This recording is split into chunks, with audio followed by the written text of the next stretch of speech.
कौन कहता है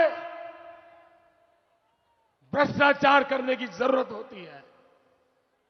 भाइयों बहनों, मेरा मंत्र है, न खाता हूं न खाने दूंगा। না খাওঁগা না খানে দুংগা 10,000 কোটিৰ কেলেংকাৰীত মোদী প্ৰধানমন্ত্ৰীৰ পদো যাব আদালত পালেগৈ গোচৰ। নমস্কাৰ, নিউজ অন নৰ্থ ইষ্টৰ আজিৰ এই প্ৰতিবেদনলৈ আপোনাক স্বাগতম। আপুনি চাই আছে দেশৰ এটা অগ্ৰণী নিৰ্ভীক নিৰপেক্ষ আৰু বহুভাষিক channel news on north east.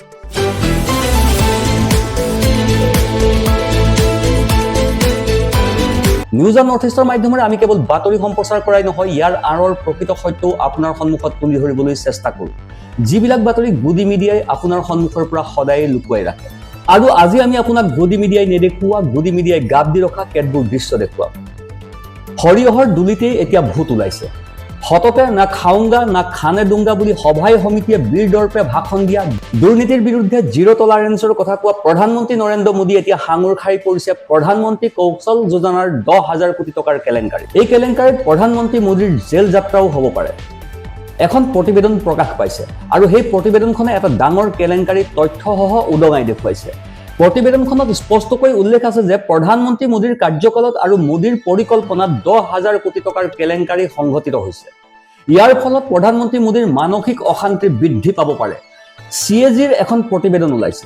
চাওক, CAG কোনো এটা সৰু সংগঠন নহয়, ই চৰকাৰৰ এটা স্বতন্ত্ৰ সংস্থা, যিয়ে সকলো চৰকাৰ আৰু তেওঁলোকৰ পৰিকল্পনাৰ প্ৰতিবেদন প্ৰস্তুত কৰে। এই প্ৰতিবেদনে মোদী চৰকাৰৰ পতন ঘটোৱাৰ সম্ভাৱনা নুই কৰিব নোৱাৰি। প্ৰিয় দৰ্শক, আপোনাৰ মনত আছেনে UPA চৰকাৰ কেতিয়া শাসনত আছিল, কিমান কেলেংকাৰী উন্মোচিত হ'ল? UPA চৰকাৰ দিনত আপুনি দেখিছিল যে 2G কেলেংকাৰীত কংগ্ৰেছৰ নেতা মন্ত্ৰী কেনেদৰে জড়িত হৈ পৰিছিল, আৰু আজিলৈকে CBI আৰু EDয়ে তেওঁলোকক বিচাৰিয়েই আছে। সোধা পোছাৰ বাবে তেওঁলোক যাব লাগে CBI আৰু EDৰ কাৰ্যালয়লৈ। প্ৰিয় দৰ্শক, তাৰ পাছত আহিল কমনৱেলথ গেমছৰ কেলেংকাৰী। কমনৱেলথ গেমছ কেলেংকাৰীৰ বাবে কংগ্ৰেছৰ নেতাসকলক কেনেদৰে জেললৈও নিয়া হৈছিল আপুনি হয়তো টিভিৰ স্ক্ৰীণত দেখিছিল। ইপিনে পশুখাদ্য কেলেংকাৰীয়ে বিহাৰৰ এসময়ৰ মহাপ্ৰতাপী মুখ্যমন্ত্ৰী লালু প্ৰসাদ যাদৱৰ ৰাজনৈতিক জীৱনৰ অন্ত পেলাইছিল। লালু প্ৰসাদ যাদৱে বছৰ বছৰ ধৰি জেলত কটাবলগীয়া হোৱাৰ উপৰিও তেওঁ বৰ্তমান জামিনতহে বাহিৰত আছে। UPA চৰকাৰৰ দিনত ৰাহুল গান্ধীৰ পৰা আৰম্ভ কৰি সোনিয়া গান্ধীলৈকে সকলোৱে এতিয়াও নেশ্যনেল হেৰাল্ড গোচৰত আদালত আৰু CBI কাৰ্যালয়লৈ তাঁত বাতি কাঢ়ি আছে। আৰু বৰ্তমান একে আৰ্হি অনুসৰণ কৰি প্ৰধানমন্ত্ৰী নৰেন্দ্ৰ মোদীয়ে দায়িত্ব ল'লে আৰু বৰ্তমান প্ৰধানমন্ত্ৰী নৰেন্দ্ৰ মোদীৰ নামত এক বৃহৎ কেলেংকাৰী প্ৰকাশ পাইছে। এইবাৰ কেলেংকাৰী 5 কোটি বা 10 কোটি টকাৰ নহয়, মোদী চৰকাৰৰ দিনত 10,000 কোটি টকাৰ কেলেংকাৰী সংঘটিত হৈছে। প্ৰধানমন্ত্ৰী কৌশল যোজনাৰ অধীনত এক বৃহৎ কেলেংকাৰী। এই সন্দৰ্ভত কংগ্ৰেছে সংবাদমেল অনুষ্ঠিত কৰিছে। মনত আছেনে? ইয়াৰ নাম আছিল স্কিল ইণ্ডিয়া। প্ৰধানমন্ত্ৰী মোদীয়ে প্ৰতি বছৰে 2 কোটি যুৱক যুৱতীক কৰ্মসংস্থাপন প্ৰদান কৰাৰ প্ৰতিশ্ৰুতি দিছিল, কিন্তু যিখন স্কিল ইণ্ডিয়া আঁচনিয়ে এই 2 কোটি যুৱক যুৱতীক কৰ্মসংস্থাপন দিব লাগিছিল, সেই আঁচনিখন নিজেই এক কেলেংকাৰীত জড়িত হৈ পৰিল। আৰু এইটো কোনো সাধাৰণ কেলেংকাৰী নহয়। প্ৰিয় দৰ্শক, স্ক্ৰীণত চাওক, মই আপোনাক তথ্যসহ দেখুৱাইছোঁ। 95 লাখ হিতাধিকাৰী আছিল, ইয়াৰে 90 লাখ সম্পূৰ্ণ ভুৱা। অৰ্থাৎ মোদী চৰকাৰে দিল্লীৰ পৰা 10,000 কোটি টকা পঠিয়াইছিল, আৰু সেই 10,000 কোটি টকা কলৈ গ'ল? 10,000 কোটি টকাৰ 90% টকাই প্ৰবঞ্চনাৰে ভুৱা মানুহক প্ৰদান কৰা হ'ল। আমি নাজানো তেওঁলোক কোন আছিল। এটা এটাকৈ স্তৰবোৰ খুলি চাওঁ আহক। গতিকে মোদী চৰকাৰে 2,000 কোটি টকীয়া কেলেংকাৰী উদঙাই দিয়া বুলি গৌৰৱ কৰা সেইখন মোদী চৰকাৰে এইবাৰ 10,000 কোটি টকাৰ কেলেংকাৰীত সাঙুৰ খাই পৰিল। স্কিল ইণ্ডিয়াৰ 95 লাখ হিতাধিকাৰীৰ ভিতৰত 90 লাখ হিতাধিকাৰীয়ে ভুৱা বুলি প্ৰমাণিত হ'ল। তেওঁলোকৰ ইমেইল ID একেই, ঠিকনা একেই, কিন্তু নাম বেলেগ। মোদী চৰকাৰে যি চেণ্টাৰলৈ টকা দি আছিল, সেই চেণ্টাৰটো এই পৃথিৱীতেই নাই। গতিকে গোটেই কথাটোনো কি? सरकार की स्कीम था PM कौशल विकास योजना करके, PMKVY। हाल ही में उसका एक CAG का रिपोर्ट आया 2015 से लेकर 2022 तक का जो PMKVY का जो परफॉर्मेंस रहा है उसके ऊपर। जब 2014 में प्रधानमंत्री मोदी जी ने शुरू किया था एक स्किल इंडिया मिशन के तौर पर, ये 7 साल में करीबन 10,000 करोड़ इन्होंने बांटा है। इसमें 14,000 करोड़ का स्कीम था, इसमें 10,000 करोड़ स्पेंड किया है, खर्च किया है इस पे, और 94.53 बेनिफिशरीज की बैंक अकाउंट के जो डिटेल्स है वो फेक निकला है। ये हम नहीं कह रहे, CAG का रिपोर्ट कह रहा है। 94.53%। दूसरा, एक 60-61 लाख ट्रेनर जिनको पैसा जाता है, उनकी डेटा जो है पूरा नल है, या कहीं नाम नहीं है, या मोबाइल नंबर नहीं है, ना डिटेल है, ना कुछ है। 61 लाख ईमेल जिनका ट्रेनिंग हुआ है तो उनका डिटेल्स जब लेते हैं तो ईमेल नंबर और मोबाइल नंबर वगैरह लेते हैं, तो ये पाया गया कि करीबन 1 लाख या 1.5 लाख ईमेल लिया है और 1 करोड़ लोगों को उसी के नाम पे उसी को डुप्लीकेट कर करके सबको ट्रेनिंग का उसमें बांटा है। প্ৰিয় দৰ্শক, এই হেডলাইনসমূহ চাওক। প্ৰধানমন্ত্ৰীৰ কৌশল বিকাশ যোজনাত এক বৃহৎ কেলেংকাৰী, কেগৰ প্ৰতিবেদনে উদঙাইছে ৰহস্য। এতিয়া কংগ্ৰেছে ইয়াৰ বিৰুদ্ধে কি কৰিছে মই আপোনাক সেইটোও কম। কংগ্ৰেছৰ এগৰাকী নেতাই সংবাদমেল অনুষ্ঠিত কৰি কৈছে যে স্কিল ইণ্ডিয়াৰ বাবে মোদী চৰকাৰে খুলি দিয়া প্ৰায় সকলোবোৰ কেন্দ্ৰই ভুৱা। যদি মই আপোনাক কোনো কেন্দ্ৰৰ ছবি দেখুৱাওঁ তেন্তে মাত্ৰ এই কেন্দ্ৰটোলৈ চাওক। এইটো হৈছে বেছ ID 98585 কাটনাল, মধ্যপ্ৰদেশৰ কেন্দ্ৰ। এই মানুহজনৰ ফটোখন চাওক আৰু এই একেখন ফটো মধ্যপ্ৰদেশৰ বুলি দাবী কৰি আন এটা বেছ আইডিৰ সৈতে পোষ্ট কৰা হৈছিল। অৰ্থাৎ একেখন ফটোকে বিভিন্ন কেন্দ্ৰত বিভিন্ন প্ৰশিক্ষণ কাৰ্যসূচীৰ বাবে ব্যৱহাৰ কৰা হৈছিল। গতিকে আপুনি ইয়াত এটা ডাঙৰ কেলেংকাৰী দেখা পাব। বেছ আইডিবোৰ বেলেগ বেলেগ, মানুহজন একে, মাত্ৰ বিভিন্ন চেণ্টাৰত বহি আছে। গতিকে মোদী চৰকাৰৰ কেলেংকাৰীৰ পৰিসৰ বুজিব পাৰিলেনে? আপুনি হয়তো জানে যে আমাৰ দেশত এখন আইন আছে। যদি কোনো কেলেংকাৰীৰ তদন্ত হয় আৰু কাৰোবাক যদি দোষী সাব্যস্ত কৰা হয়, সেয়া প্ৰধানমন্ত্ৰীয়ে হওক, সংসদৰ সদস্যই হওক, তেন্তে তেওঁলোকে সদস্য পদ হেৰুৱাব লাগিব। পশু খাদ্য কেলেংকাৰীত কি হৈছিল আপুনি দেখিলেনে? 2G কেলেংকাৰীত কি হৈছিল সেইটোও হয়তো আপোনাৰ জ্ঞাত। গতিকে প্ৰধানমন্ত্ৰী মোদীৰ ক্ষেত্ৰতো তেনেকুৱা কিবা এটা হ'ব নেকি? কাৰণ উচ্চতম ন্যায়ালয়ে দোষী সাব্যস্ত কৰি শাস্তি দিয়াৰ পাছত সহজেই ক'ব পাৰি যে এইবোৰ গোচৰত সংসদীয় সদস্য পদ খাৰিজ হৈ যায়। কংগ্ৰেছে কি কৈছে প্ৰথমে শুনক। প্ৰকৃততে কি হৈ আছে, কি অমিল আছে কম। এই ৰিপৰ্টটো চাওকচোন। কিছুমান ক্ষেত্ৰত বেংক একাউণ্টৰ নম্বৰ 0111 বা বেংক নম্বৰ একেই। সেই একাউণ্টলৈ কিমান টকা পঠিওৱা হৈছিল? আন এটা হ'ল abc@gmail.com, 123@gmail.com, অৰ্থাৎ 1 কোটি ইমেইল ID একে আছিল আৰু সেইবোৰ একাউণ্টলৈ সৰু সৰু কিস্তিত 10,000 কোটি টকা ট্ৰান্সফাৰ কৰা হৈছিল।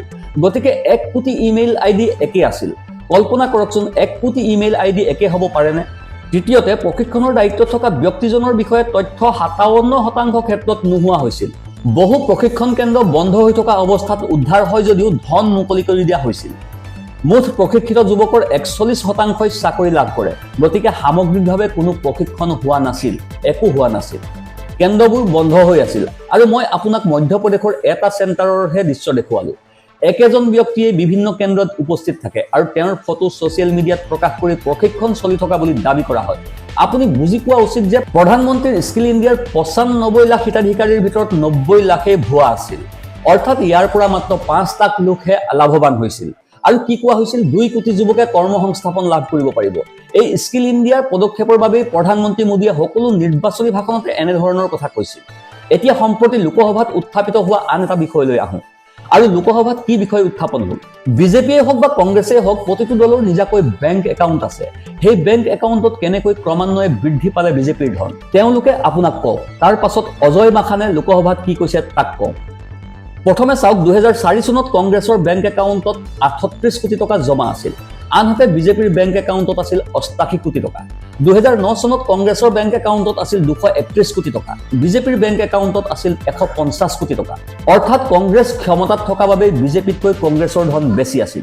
2014 চনত কংগ্ৰেছৰ বেংক একাউণ্টত আছিল 390 কোটি টকা। আনহাতে বিজেপিৰ বেংক একাউণ্টত আছিল 295 কোটি টকা। 2014 চনত প্ৰথমবাৰৰ বাবে মোদী যেতিয়া ক্ষমতালৈ আহিছিল তেতিয়া তেওঁৰ বেংক একাউণ্টত কংগ্ৰেছতকৈ কম টকা আছিল। কিমান টকা আছিল? 295 কোটি টকা। অৰ্থাৎ 2019 চনত বিজেপিৰ দলীয় একাউণ্টত ধনৰ পৰিমাণ বৃদ্ধি পাইছিল। কিমান হৈ পৰিল?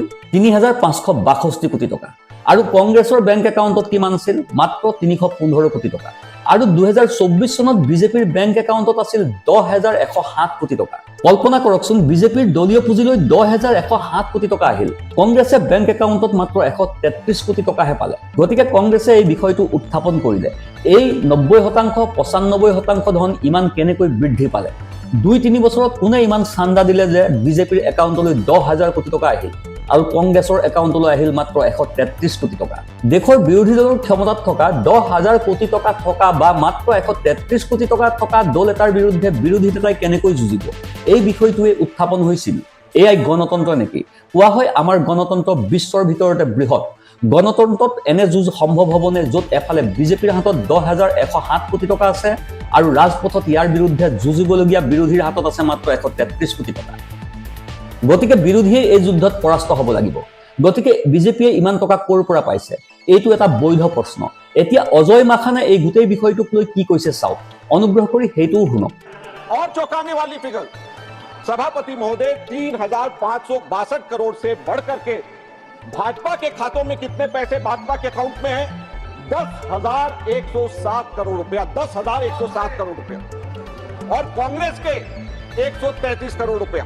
75 गुना भाजपा के पास में कांग्रेस से ज्यादा पैसे बैंक अकाउंट के अंदर है। तो किस तरीके से लेवल प्लेइंग फील्ड है, किस तरीके से विपक्ष जो है सत्ताधारी पार्टी का मुकाबला करेगी, और रेशियो क्या है? 99:1। এই প্ৰতিবেদনলৈ চাই এনে লাগে যেন পৰিস্থিতি এনেকুৱা যে কোনোবাই ক্ষমতাত থাকিলে প্ৰধানমন্ত্ৰীয়ে হওক বা মুখ্যমন্ত্ৰীয়ে হওক কোনো তদন্তকাৰী সংস্থাই তেওঁলোকৰ ওচৰলৈ যাবলৈ সাহ নকৰে, কিন্তু ক্ষমতা হেৰুওৱাৰ পাছত পুনৰ প্ৰতিবেদন প্ৰকাশ পায়।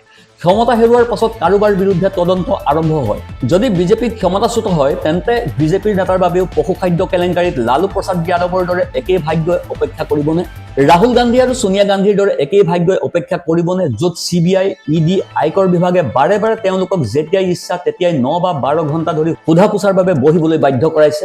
কমনৱেলথ গেমছত কংগ্ৰেছ নেতাসকলৰ ভাগ্য আমি দেখিলো, আৰু 2G স্পেক্ট্ৰাম কেলেংকাৰীত এই ৰাজাৰ কি হ'ল আমি দেখিলো। প্ৰধানমন্ত্ৰী মোদীলৈও একেই ভাগ্যই অপেক্ষা কৰিছে নেকি?